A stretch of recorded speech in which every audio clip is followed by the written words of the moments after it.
Hi, I'm Michael Depp, editor of TVNewsCheck, and this week I'm with Michael Senzon, the Senior Vice President and GM of Local Now, and we are talking TV.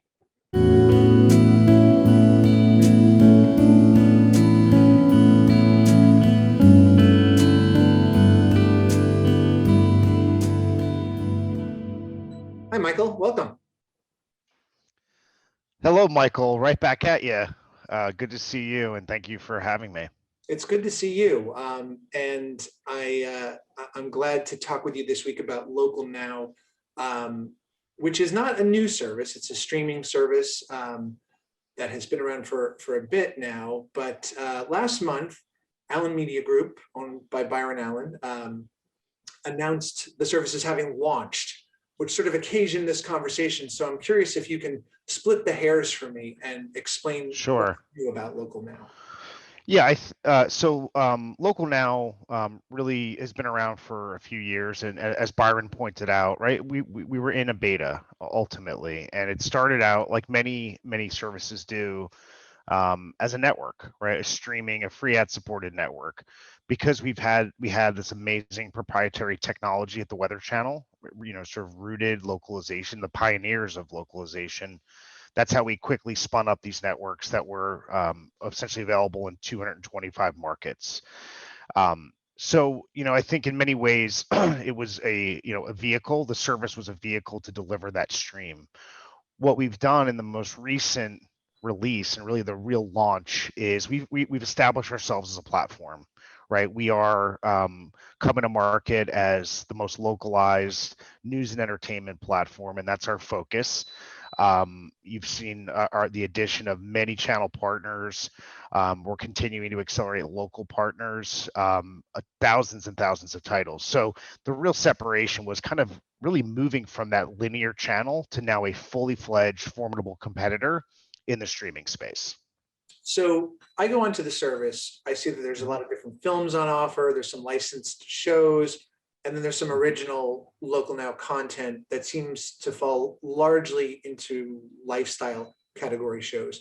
So what is the local part? I sign in, I give my zip code. What's going to iterate for me that is local content? Well, it's really a three-part. There's a three-part approach, I think, at a high level of what does that mean from a local standpoint. So every zip code in the U.S., all 40,000 of them, and plus or minus whatever that number is, fall into what we call a specific geographic area. It's just like a DMA for most of our listeners, and each of those in each of those areas we have a stream of content. So as we, without getting into the secret sauce, I mean, I think everybody knows that zip code level localization is the North Star of content delivery. But we have the framework in place. But in the meantime, we come at it from a three-prong approach. We have an automated content engine, which is really based on that proprietary technology. So we're generating content through partnerships with the Associated Press, the Weather Channel, obviously, Yelp. We have traffic data, sports data, right, and a variety of other contracts. We have a whole roadmap of new content that's rolling out this year, and that's all done automatically by servers where content is generated. So that all knows where to go and get dropped in. Move to the human newsroom is why I say humans, only because it's sort of how we talk about it internally. Was that human produced or was that computer produced? We've got great pedigree, national news, localized news pedigree of journalists that run that newsroom, and we have what we call platinum markets. And so, without getting into detail, sort of happy to share with you kind of offline a look at those. But basically, you would take the top 20 markets, right, and they have a city manager associated with them. We also have managers sort of overseeing swaths of the country. So they're doing more customized work, right, where they're doing actually original segments. Sasha Vionda and other contributors are creating news content in those markets. We also have a weather team that's doing hits in many of the big markets across the US. So customized weather hits multiple times a day, right? So that's that. And then you get to that third bucket. I said it's sort of automated content, the newsroom, right? And then you get to that final bucket, which is partnerships, right? And what you're seeing is massive acceleration for us. Just about every station group, local television, newspaper. I think we're having conversations with all of them. We've announced some of them, and we've got some really exciting stuff coming here in the next couple weeks into a month. So we are really bullish on that. So those three things combined will deliver a really comprehensive local promise. So that volume of local content throttles up and down depending on your zip code and the size. That's right. Of the market. That's right. And we expect, look, we expect, the big release was coming out of beta into this new investment that Byron really pushed over the finish line with his vision of our opportunity to be the most localized news and entertainment streaming service on the planet, right? And then as you look at that, the technology, typically in digital, you've got a product or technology issue or a marketing issue. Our product and tech is solid, right? We're beginning our marketing, and now we're bolstering our product by loading up content partners. So are you going to have news readers for different localities, or is it all going to be text on screen coming in from the various guys? Well, I think it's a combination. Without getting into the roadmap, I do believe that there's a time and a place in which local now bureaus will pop up all over the country. We already have freelancers in just about every state in the United States. But I think the rich partnerships. I mean, we do have a partnership with Scripps, with Cox. These are great partners who are looking forward. We also have our own Allen Media Broadcasting. They see the future. They understand clips and providing streams. So we're going to be running those clips from local partners curated in different markets, plus free ad supported streams just in every market. And you start to see it sort of round out where the local now my stream has a mix of local now content. Maybe there's some Cox clips, some Allen Media broadcast clips, right? It starts to come together as a very cohesive and deep curated local news and entertainment experience. So Byron Allen also owns the Weather Channel. You brought up weather before. How deeply are those integrations with content from the Weather Channel? Yeah, no, absolutely. I mean, I think, the Weather Channel is the center of the universe when it comes to weather. I think if you zoom out right at a macro level and look at the competitors that are out there, that the pioneers of localization, the pioneers of saving lives, the pioneers of the most precise coverage, it really originated, with that team that produces the Weather Channel television. And I say that Weather Channel television because really that live coverage that is life-saving, there is nothing acceptable except for precision there. So the integrations of the work that they've done to pave the way with localization has really helped local now accelerate. If you think about the star boxes, local now wouldn't exist without the team that pioneered that technology, because a lot of the slicing and dicing of data, over millions and millions and millions, probably hundreds of millions of dollars of investment, has unlocked that, and local now was the benefactor of it. So that said, the sort of underpinnings of the technology, but then also our teams, Nora Zimmett and I are, Nora Zimmett's the chief content officer at the Weather Channel, obviously Tom O'Brien, president. There's strong collaboration, consistency with the weather data, focus on quality reporting. I mean, that is sort of, to me, that's, if you're going to work in that building, it has to be considered a top priority to protect the brand. So we are well integrated. Our weather teams work together side by side, day in and day out. So Local Now is an SVOD service. How are you selling the ads right now? Is it mostly programmatically? Are you doing any direct sales in any? It's an AVOD service. Local. AVOD. Sorry. Yep. So it's a mix. So we have programmatic and direct. We have the great fortune of having a very talented programmatic team, and then also the benefit of being part of the Weather Channel, who has an established and evolving and growing digital sales focus along with their television focus. And it never hurts when the CEO of the company may be the greatest salesperson on the planet. I think Byron Allen. So I think he helps certainly drive that, and we're seeing a lot of momentum in the market. But it's both. It's a mix of both. So it sort of ebbs and flows. Sometimes we rely heavily on programmatic. Other times we rely more on direct. But we see it as a unique opportunity. With the direct sales, are you noticing a change in the climate of receptivity with national or local advertisers toward it? Are they embracing OTT more than they were just a couple of years ago, seeing how viewers are migrating over in such droves? Yeah, I think I've seen this has been to me the quality of ads running on OTT to me has never been better. Like I think we've really, I give a lot of credit to our direct sales our programmatic sales team led by Raul Marinescu. We've seen really good quality demand come in the door, and I do believe that there's definitely been a shift. I mean, if I go back to a year ago, or you had brought me on to onto a panel where we talked, and the big concern was, at what point, what's the tipping point, right, for television dollars to have confidence and comfort, right? I think we're there. I think it kind of happened like through COVID. Like it's sort of, I think the understanding happened. You see cord cutting accelerating. And I think people had more time on their hands to just ultimately invest in what is streaming and what can it do for me? And I think the result of that is the quality of advertisers are following. So one of the other key issues that everyone in streaming with their apps or their services has to grapple with is discoverability by users. It's such a crowded space. It's so, you plant the flag there, but there are so many other flags in that field. So what are you finding? I know, for instance, Local Now, I think, was available in hotel rooms. You check in and be on your screen in a lot of rooms.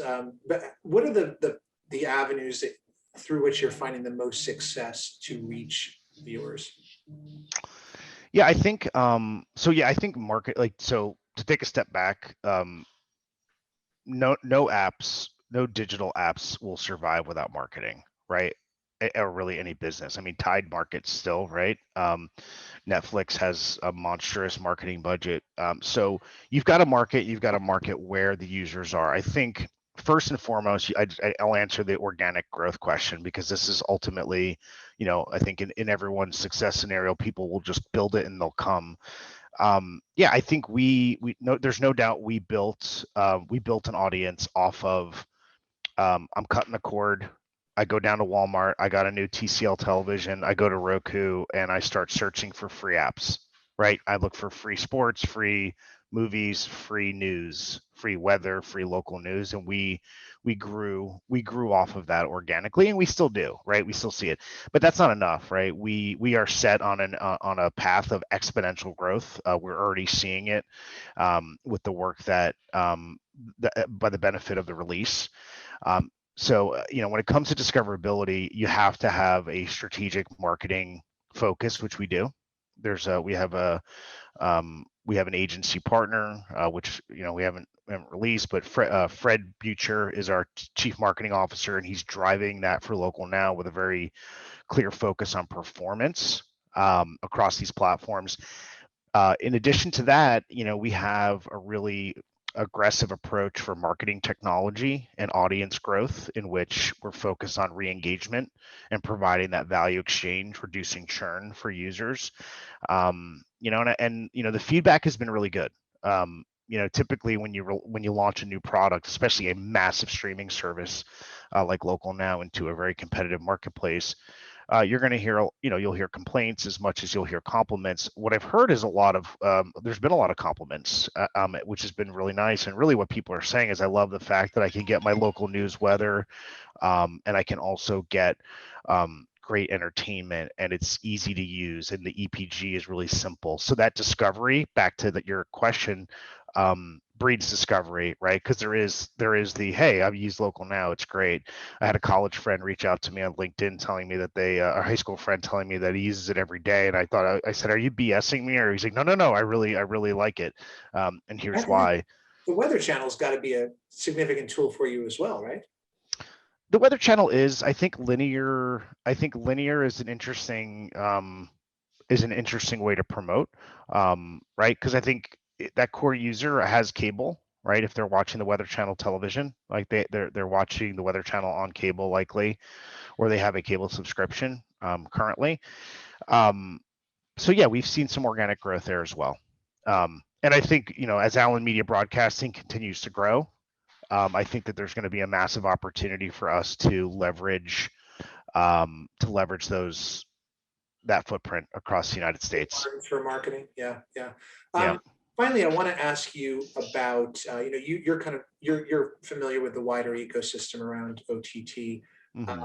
the role of MVPDs and smart TV manufacturers, for that matter, in discoverability. How important are they becoming as gatekeepers into this space?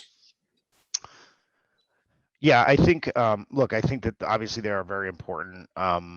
We were the great news about Local Now, frankly, is that, sort of as an independently owned media company that is, really media company that's become a formidable competitor in the space, just across the board. We're Switzerland, and we're playing nice with everyone. I think it is a reality, right? I mean, you go to a smart TV, they all have their own channel guide, right? You launch an app on a platform that also has a channel guide, so there's channel guides within channel guides now, but there's also brand affinity, right? And I think local and weather, I think are still two things that are really important to us and are going to help us be successful. Back to power and sort of what does it mean in the space is, look, I think there's a real opportunity for OEMs and smart TVs to make their devices affordable, right, to gain market share and usability. I mean, it really comes down to to me, it comes down to those two things. When I saw Apple TV, the new Apple TV come out, I was really, sort of bullish on this idea, could Apple TVs lower their cost to entry to grow market share? And they did a little bit, but not in a significant way, as much as some of the smart TVs. So I think it is very interesting. I think the virtual MVPDs, I find it interesting, right, when you start to think about the bundle and the price of the bundle, how that's really just sort of, it's the great equalizer. Obviously, Allen Media Group and Weather Group heavily great relationships across the board with all of the virtual MVPDs. Janice Aru, our president of distribution, manages those. As I look at it, you're asking my opinion as a digital expert. I say, I still struggle. I still struggle with the idea of if I were to, I haven't cut the cord because I need it for my job, but I don't watch a lot of TV, frankly, and I watch baseball, but it's through the MLB app, right? I watch the Weather Channel on television, right? Because I study other competitors on cable, but as a consumer, I don't see myself um, paying cable in the future, and I will look to the virtual MVPDs to really skinny that bundle down and give me more options so that I can have my multiple subscriptions. But yeah, it's very interesting to see the power that is evolving over time, and it's going to be really interesting to see how the strategic partnerships between OEMs and virtual MVPDs come together, just to make consumers, lives easier. That said, Michael, I also, it's always good to sort of ground yourself. In many ways, if you go and ask your average sort of well-educated American, and I think I've got somebody who lives across the street from me who's in their mid to late 30s. I think would be considered affluent by basic demographics. Some very simple questions around this space. I think the lion's share, and it considered themselves a very technical savvy person. The the complexity of what we look at every day is still like there's a lot of unknowns to those folks where they're just like, yeah, I mean, some of the well-known brands that we talk about daily are not even on their radar. Right. Right. Well, there's understandable confusion, as you talked about programming guides within programming guides, Yep. services that rebrand, where Yep. to, just the simple navigability of finding the show that they want to see and now having to search it out into this complex universe of choices is it's difficult, hence the discoverability issue that everybody's facing right now. And I do believe you're right. Yeah. And I do believe that that is where there is a real crystallization on the local now side. Our product team is really focused, and it's small because there's a very small team focused on how do you make local now's EPG better than everyone on the planet. Because I do believe simple free TV that, oh, by the way, we've got the local advantage, and now all of the pretty much every station group across the United States is knocking on Bill Cottle's door, who's running our local partnerships team. Like, you know, local now is where it's at when it comes to that. And we're going to continue to focus on those two things just to make it simple. And I believe that consumers are going to really love it. So free and simple, the bywords for local now. Michael Senzon, thank you so much for being here. Thank you. Thanks.